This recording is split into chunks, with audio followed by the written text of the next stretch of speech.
Caitlin E, and welcome back to my lit review. Today, we're starting this video off with a challenge, with a personal attack, personal challenge. We are going to do a video about these books will self-destruct in 1 year, which means that I have, well, this stack of 11 books that have been languishing away on my shelves, unread, gathering dust, taking up space that could belong to better books. And these were books that I added to my collection at some point because I really passionately wanted to read them. And now I've just been avoiding them for sometimes years. Like some of these books I've had, I think the one that I've had the longest, I've had for over a decade. So I need to start prioritizing these books or potentially getting rid of them. Why does that give me anxiety? Why does getting rid of books give me anxiety? Oh, I think this is a question for therapy, not for the YouTube camera, but that's okay. We digress here a lot. Anyway, this is a video that I have seen on other people's channels. People like Becca in the Books, I know, has done this, I think within like the last year or so. So the goal of this video is to kind of hold myself accountable, have you all help me stay accountable, and do a year-long kind of challenge. And the hope is that somewhere along the way I will incorporate these 11 books into my monthly TBRs in an effort to either finally give them some credit and read them like I've always wanted to, or potentially unhaul them if I haven't read them in the space of a year. Anyway, let's get into these books and I'll walk you through why I bought them in the first place and maybe why they haven't been read up until now. The first book that I have is The Hangman's Daughter by Oliver Potzik. Potzik? Where's the phone? Apologies, I'm just going to be one of those people that's really bad at saying names. I couldn't find a way to pronounce it on the internet, so we're just gonna roll with it. Can't remember when exactly I picked this book up, but it does have some kind of notes that I tend to really like in terms of books that I'm drawn into. Like one of the central conflicts of this initial book is the threat of witchcraft, and anything with witches is just kind of my jam. So I think this was also several years ago getting a lot of hype. When were you put out? Because you are definitely a backlist book. 2011. So I've probably had this book for, I would say, at least 6 years? Because I don't think I bought it right when it came out. I had to let the hype train kind of come for me and board the station and do the whole thing before I would let myself get it. But again, most of these books I don't have a super amount of familiarity with because I've let them sit on my shelves for so long. But The Hangman's Daughter has some just really interesting kind of tropes going on, or at least I think it will. So I don't know why I haven't gotten to this sooner. This should have been a priority for me way back when, but now it isn't, and we're gonna try to fix it. The next book on my list is actually one that I haven't had for too terribly long. It's Shantae by Geisha, and this was originally a February book of the month, February 2019. So yeah, I've had it for about a year, and this was a total cover by, like, look at this gorgeous thing. It's just, I couldn't resist. And it also, from what I understood of the storyline at the time, has a lot of things that I thought could be really interesting. A young heroine named Camille is dealing with, like, honestly, poverty and really rough situations, and she can make her way in life through magic. Like, she can manifest things, but that is potentially going to be really dangerous for her, and she starts to get involved in the court of Roman numerals, they got me again. Louis XVI and Marie Antoinette. Yeah, that tracks. And so the idea of this dark magic that's been forbidden to her is now maybe a really benefit to her and her sister. So I really should want to read this. Like, ugh. But anyway, it's on my list because I would like to get this read. It is something that still interests me, and I want to be better about reading the things I actually bring into my home, because otherwise I'm just a book collector. I'm not actually a reader. Right, this next one has been on my TBR before I even knew what the phrase TBR really meant. or its relevance in my life, and that is Arthur Golden's Memoirs of a Geisha. So this copy, I think I got it at a used bookstore. I love a good used bookstore. And I got this somewhere around like a year or two after the hype had died down of the film, because this book got super popular. Then there was that filmic adaptation, and then, you know, the book had an absolute resurgence with that. And so I picked it up, always thought I really wanted to give it a go. I like historical settings, but I have been wanting to read this for a really long time, and I've picked it up off of my shelves so many times and then put it back for reasons that I cannot even begin to fathom. So it's just time. It's time for me to get to this one. It really is. This next book is actually one I got in a subscription box around 2017. So I've had it for about 3 years now. And I initially thought, like, wow, I would read this so quickly. No, that's not how that worked out. But it's Unqualified by Anna Faris. And Anna Faris is somebody who I like. She's a celebrity who just seems very likable. She has a podcast by the same name of Unqualified, which I listen to sometimes. And this is really just her memoir, you know, her life until 2017 in her own words. And so I thought, oh, what a fun thing to get in a non-bookish subscription box. I think I got it in like a Pop Sugar must-have box. And I was just so pleased with myself to have received it. It went right up onto my memoir shelf and has not been plucked down since. This next one is another kind of magic-oriented story in a dystopian landscape, and it is called The Gilded Cage by Vic James. And this book is kind of an interesting take on, like, what do I want to say? Privilege and power and how it's related to magic systems. And it follows these two families, the Jardines and the Hadleys. And each of these families has 3 children. And one of the families and their children end up going into service to the other, because in this dystopian world, you end up kind of serving a kind of 10-year, not 10-year service to deal with things like debt and magic, like in the magic power structures. So it sounds like it could be kind of a heavy read. It's one I definitely picked up at a Barnes & Noble when I was just skimming the shelves looking for something new and interesting. This next one is called Crosstalk by Connie Willis. And it is in a, you know, set in a not too distant future from our own, where you can have compatibility testing and basically have like a neural link implanted between you and your romantic partner, I think. Yeah, it's a simple operation to increase empathy between romantic partners, and it's become all the rage. So we're following the main character, Bridie Flanagan, and she is convinced by her fiance that this is the right procedure for them to have. It'll bring them closer. It'll, you know, help them get on their way to marriage. And then something goes wrong during the surgery where she's linked to the wrong person, and she ends up having somebody else's voice and emotions in her head, and it starts to affect her, you know, personal relationship with the person who she thinks she has a link with. And I don't know, it's implied that maybe she starts to fall for the person who she has this mysterious link with, but I'm really curious about it.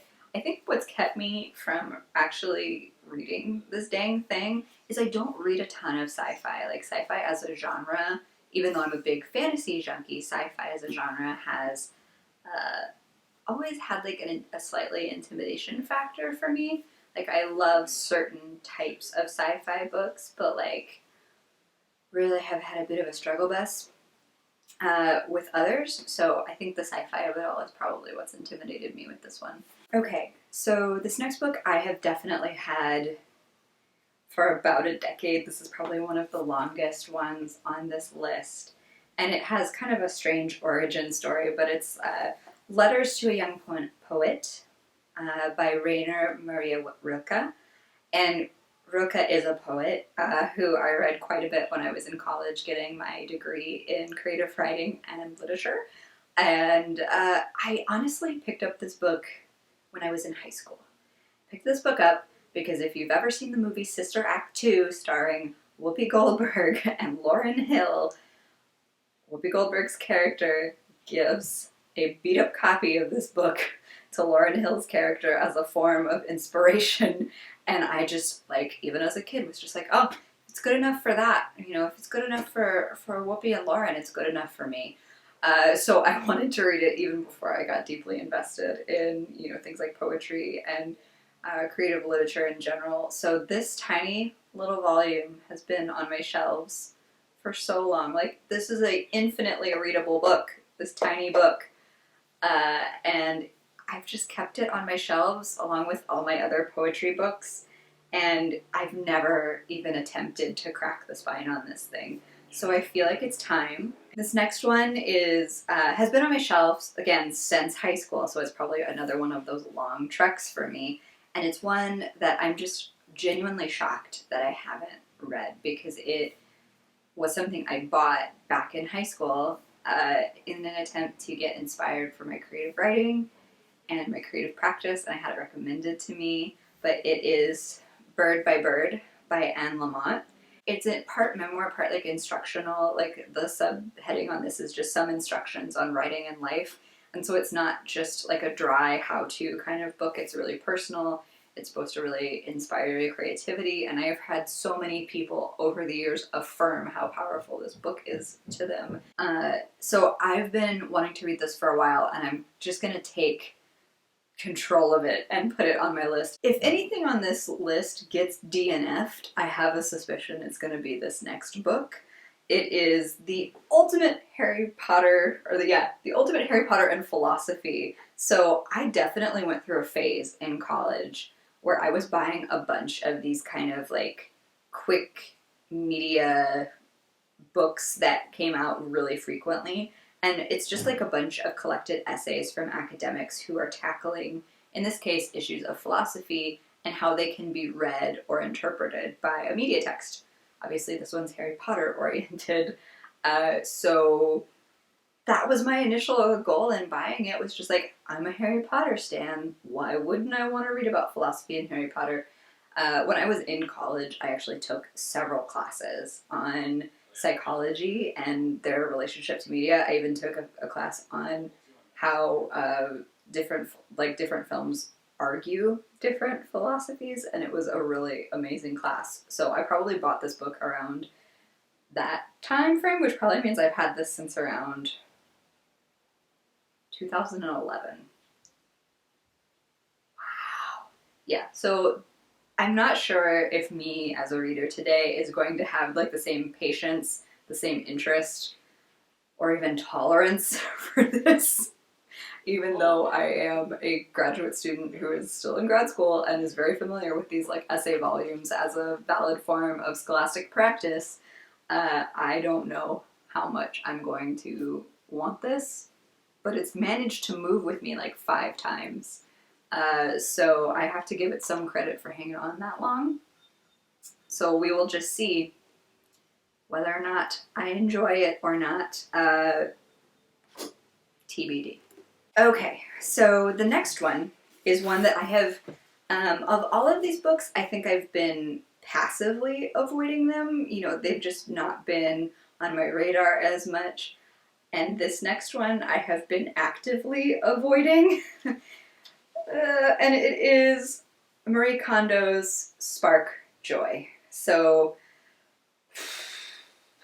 I'm messy, and I'm mostly okay with it, sometimes ashamed of it, but mostly okay with it. And this strikes fear into my wee little heart, this book, even though she seems like the nicest woman, like she seems so nice. But this also came in a Pop Sugar box a long, long time ago. I miss when they would give us books. Please start giving us books again. This is one of those books that you kind of hope is helpful. My general take on a lot of self-help oriented nonfiction is that when you read it, you should take what you like and leave behind what you don't. But for some reason, I can't make that logic click in my brain, and this feels like a personal attack for somebody who likes stuff, who likes their clutter, who likes to I don't know, have over 300 unread books in their home. Call out. So I have kept this book because I would like to think that I could be convinced to be better, but also I'm terrified of the growth prospect. Like the idea that I would have to actually get rid of a lot of stuff has in the past been super intimidating for me. However, a lot of the ideas that are in Spark Joy have kind of filtered through to just casual conversation. She also has a Netflix show walking you through a lot of her concepts and ideas. And I think some of that has filtered into my life. I've recently gone through my clothes and gotten rid of a lot of stuff that I just wasn't using, or that was I was only keeping around for sentimental value. So I think, and I mean, hey, full transparency here, I'm starting this YouTube channel in an effort to read my backlist books and prioritize that reading experience and not keeping things in my house too long, like these 11 books here.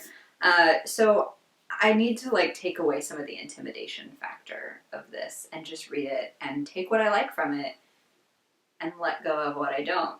I think she would approve of that. We're going to try not to be afraid of this tiny book and this very kind woman.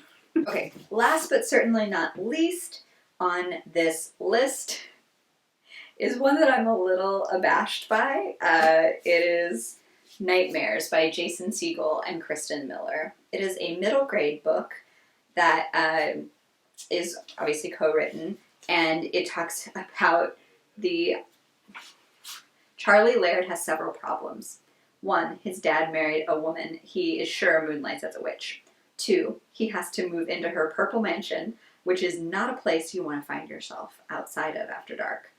3, he can't remember the last time sleeping wasn't a nightmarish prospect, like even a nap.